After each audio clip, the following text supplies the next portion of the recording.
আসসালামু আলাইকুম। আশা করি সবাই ভালো আছেন।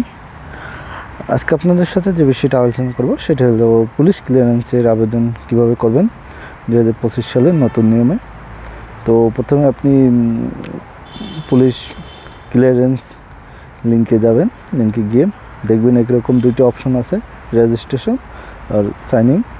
আপনার যদি পূর্ববর্তীতে রেজিস্ট্রেশন থাকে তাহলে রেজিস্ট্রেশনের দরকার নেই, আর যদি রেজিস্ট্রেশন না থাকে সেক্ষেত্রে আপনাকে নতুনভাবে রেজিস্ট্রেশন করতে হবে।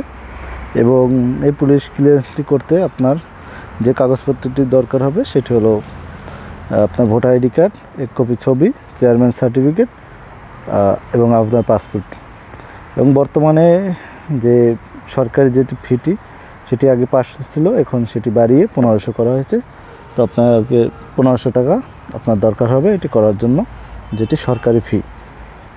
এরপর রেজিস্ট্রেশন না থাকলে আপনি এখানে রেজিস্ট্রেশনে ক্লিক করে আপনার নাম, email, mobile number, NID number এবং এখানে আপনার একটি পাসওয়ার্ড দিয়ে দেবেন এবং এটি যেটি আছে এটার যোগফল এখানে দিয়ে দেবেন।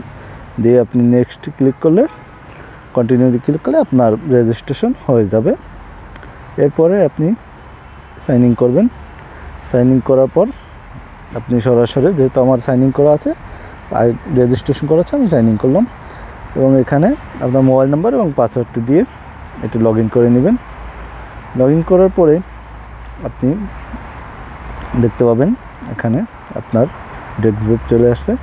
তো এখানে অ্যাপ্লাই যে অপশনটি আছে, অ্যাপ্লাই যে যাবেন, অ্যাপ্লাই অপশনে গিয়ে আপনি আপনার পুলিশ ক্লিয়ারেন্সে অ্যাপ্লাই করবেন। এখানে আপনি কোন দেশটিতে যাবেন প্রথমে সেটি চয়েস করতে হবে। তো আমি এখানে সব দেশের নাম আছে, আপনি যেহেতু আমি সৌদি আরবের জন্য পুলিশ ক্লিয়ারেন্স করতেছি সেক্ষেত্রে সৌদি আরব এখানে সিলেক্ট করবেন।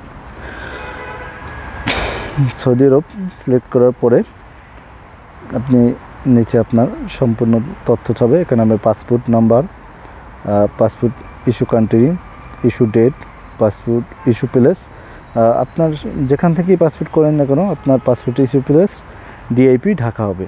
তো আপনি যেখান থেকেই করেন ডিআইপি ঢাকা দিবেন। এখন এখানে পাসপোর্টের এক্সপায়ারি ডেট, এখানে আপনার মোবাইল নাম্বার, ইমেল নাম্বার আপনি স্কিপ করতে পারেন, ইমেল নাম্বার না দিলেও চলবে। এখানে আপনার এনআইডি নাম্বার, এখানে যদি আপনি ছেলে হয়ে থাকেন তাহলে মিস্টার সিলেক্ট করবেন, যদি মেয়ে হয়ে থাকেন তাহলে এমএস সিলেক্ট করবেন। এবারে আপনার পাসপোর্টের যে নামটি আছে হুবহু এখানে আপনার ফুল নাম সেটি লিখতে হবে এবং আপনার বাবার নাম। যদি মেয়েদের ক্ষেত্রে দুটি অপশন আছে, ফাদার এবং হাজব্যান্ড, আপনারা যেটি দেন এবং নিচে সেটা রিলেশনশিপে দিয়ে দিতে হবে যে আপনি আসলে কার নাম দিচ্ছেন, এখানে স্বামীর নাম নাকি আপনার বাবার নাম সেটা দিয়ে দেবেন। মেয়েদের ক্ষেত্রে, ছেলেদের ক্ষেত্রে বাবার নাম। এরপর মায়ের নাম এবং আপনার ডেট অফ বার্থটি এখানে যে পাসপোর্টে যেটি আছে হুবহু পাসপোর্টে যা আছে তা এখানে করবেন। এবং নিচে দেখতে পাচ্ছেন যে আপনার একটি ফটো, আপনার রঙিন একটা পাসপোর্ট সাইজের ফটো, যেটা 150 কেবি বেশি যেন না হয়, সেটি আপলোড দিয়ে দেবেন। আপলোড দিয়ে আপনি নেক্সট ক্লিক করবেন।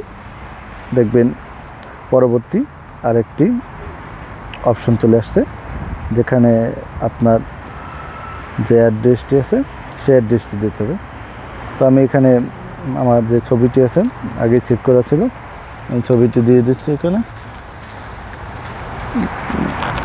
এরপর নেক্সটে ক্লিক করার পর দেখতে পাচ্ছেন এখানে আপনার ডিস্ট্রিক্ট, আপনার ডিভিশন, থানা, পোস্ট কোড এগুলো সব আপনার পাসপোর্টে দেওয়া আছে। তো সেখান থেকে তথ্যগুলো সঠিকভাবে দিবেন। ওখানে যে স্পেলিং দেওয়া আছে সেগুলোই দিলে ভালো হয়। তো এখানে আপনার পোস্ট কোডটিও আপনার পাসপোর্টে যেটি দেওয়া আছে ওইভাবে দিবেন। তো এভাবে আমি সম্পূর্ণ আমার যে ডাটা আছে সেগুলো আমি দিয়ে দিলাম এবং যে রোড নাম্বারটি আছে ওখানে আপনি যেহেতু গ্রাম অঞ্চল হলে ওয়ার্ড নাম্বার দিয়ে দেবেন, বাস। এবার নিচে দেখেন আপনার এমার্জেন্সি অ্যাড্রেস আছে এবং আপনার একজন যে পার্মানেন্ট অ্যাড্রেস আছে কার সাথে করবে, যোগাযোগ করবে, আর আপনার স্থায়ী বর্তমান ঠিকানা। তো যেহেতু যদি সেম হয় তাহলে সব সেম দিয়ে দেবেন, আবার পুনরায় লেখার কোনো প্রয়োজন নেই, সব সেম দিয়ে দেবেন। দিয়ে দেওয়ার পর আপনি নিচে আসবেন। এখানে ডেলিভারি টাইপে কোনো পরিবর্তন করার দরকার নেই, আপনি সেভ এন্ড কন্টিনিউতে চলে যাবেন। সেভ এন্ড কন্টিনিউ যাওয়ার পরে আপনাকে এখানে কিছু ডকুমেন্ট সাবমিট করতে পারবে। এখানে আপনার যে পাসপোর্টটি আছে সেটি একটি রঙিন ফটো, অবশ্যই রঙিন ফটো পাসপোর্টের, সেটি এখানে আপলোড দিয়ে দেবেন এবং পরবর্তীতে আপনার এনআইডি কার্ডের ফটো এবং পরবর্তীতে আপনার চেয়ারম্যান সার্টিফিকেট বা নাগরিক সনদপত্র, এটি যে কোনো একটা আপলোড দিয়ে দেবেন। এই 3টি হলেই হবে, এর বেশি লাগবে না। এখানে জন্ম নিবন্ধন অপশন আছে, কিন্তু জন্ম নিবন্ধনদের বাচ্চাদের ক্ষেত্রে জরুরি, বড়দের ক্ষেত্রে এনআইডি হলেই চলবে।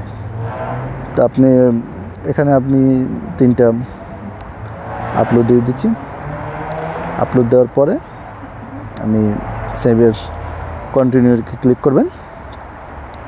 সেভ এজ কন্টিনিউ ক্লিক করে দেখবেন আপনার পুরো ডাটা এখানে চলে আসছে। আপনি যেটি লিখছেন এখন আপনি দ্বিতীয়বারের মতো মিলিয়ে নেবেন যে আসলে ভুল হয়েছে কিনা, কারণ আপনি এডিট করতে পারবেন ভুল হলে।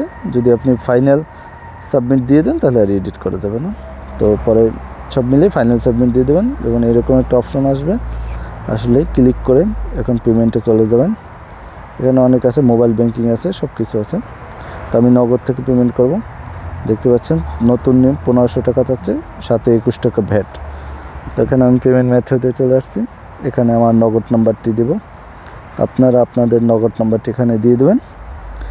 দিয়ে পরবর্তী ধাপে যাবেন। পরবর্তী ধাপে এখানে আপনার মোবাইলে একটি কোড গেছে, সেই কোডটি এখানে দিয়ে দেবেন। কোডটি দেওয়ার পরে আপনার মোবাইলের যে পাসওয়ার্ডটি আছে, যেটা পিনকোড নগদে ব্যবহার করেন, বিকাশে ব্যবহার করেন, সেই পিনকোডটি চাবে সেটা দিয়ে দেবেন এবং এখানে এবার এরকম অপশন চলে আসবে। আপনি ডাউনলোড ভাউচারে ক্লিক করে এখানে ভাউচারটি ডাউনলোড দিয়ে নেবেন, কারণ এটি আপলোড করতে হবে। তো পরবর্তীতে এখানে আসবেন, আবার ব্যাগে এসে দেখবেন এখানে আপডেট চালান আছে। এখানে ঢুকে এখানে আপনি ব্যাংকের নাম লিখবেন, সোনালী ব্যাংক। এখানে ডিস্ট্রিক্ট সিলেক্ট করবেন ঢাকা, আপনি যেখানে বিষয় করেন সমস্যা নেই, কিন্তু ডিস্ট্রিক্ট ঢাকা সিলেক্ট করবেন এবং এখানে আপনার ব্রাঞ্চ লোকাল অফিস ব্রাঞ্চ হবে এবং আপনি যেদিন চালান দিয়েছেন, যেদিন টাকা জমা দিয়েছেন ওই দিনই ডেটই করবেন এবং চালান নংটা দেখবেন উপরে লেখা আছে আপনার ডেলিভারি স্লিপে চালান নাম্বারটা, যেটা ডাউনলোড দিয়েছেন কিছুক্ষণ আগে, ওইটা চেক চালান দিলে আপনার নাম চলে আসবে এবং এখানে সেই যে চালান কপিটি ডাউনলোড করে রাখছেন এখানে সেটি আপলোড দিয়ে দেবেন। দিয়ে দেওয়ার পর আপনি আপডেট দিলে আপনার এখানে ফাইনাল ফিনিশ চলে আসবে, যে আপনি সম্পূর্ণ কার্যক্রম শেষ করেছেন। এবং ফিনিশ আসলে ফিনিশে ক্লিক করলে আপনাকে আবার আপনার অ্যাকাউন্টে নিয়ে যাবেন। দেখতে পারবেন এখানে আপনার একটা রেফারেন্স নাম্বার দিছে, ওই রেফারেন্স নাম্বারে এখানে ক্লিক করলে আপনার একটি ফর্ম আসবে। এই ফর্মটি আপনি প্রিন্ট দেবেন, প্রিন্ট দিয়ে এবং আপনার যে চালান ফর্মটি আছে এটি প্রিন্ট দেবেন। সাথে আপনার যে প্রয়োজনীয় যে ডকুমেন্টগুলো আছে, পাসপোর্ট, এনআইডি, বিদ্যুৎ বিলের কাগজ, ভোটার আইডি, নাগরিক সনদ, এগুলো সব নিয়ে আপনি থানায় যাবেন। থানায় গিয়ে তাদের কাছে জমা দেবেন। জমা দিলে সম্ভবত 7 দিন 10 দিন এর ভিতরে আপনাদের পুলিশ ক্লিয়ারেন্সটি চলে আসবে। কারণ আপনারা এখান থেকে লগ ইন করেই দেখতে পারবেন যে আপনার পুলিশ ক্লিয়ারেন্সটি বর্তমানে কোথায় আছে, কী অবস্থায় আছে, ওসি সিগনেচার করছে কিনা, এসবি অফিসে আসছে কিনা, এগুলো সব দেখতে পারবেন আপনি। এখানে সার্টিফিকেট আসলে আপনার নিচে শো করবে সার্টিফিকেট, তখন সেখানে আপনি ক্লিক করে আপনার সার্টিফিকেটটি দেখতে পারবেন। যদি দেখেন যে কমপ্লিট হয়ে গেছে, এখানে পার্ট বাই পার্ট যেহেতু 10টা স্টেপ আছে, 10টা স্টেপ একবার আসবে এবং আপনি এভাবে সার্টিফিকেট দেখতে পাবেন। যদি আপনার সার্টিফিকেটটি আসে, কমপ্লিট হয়, তখন থানায় গিয়ে এবং আপনার সার্টিফিকেটটা আপনি নিয়ে আসতে পারবেন। সবাইকে ধন্যবাদ।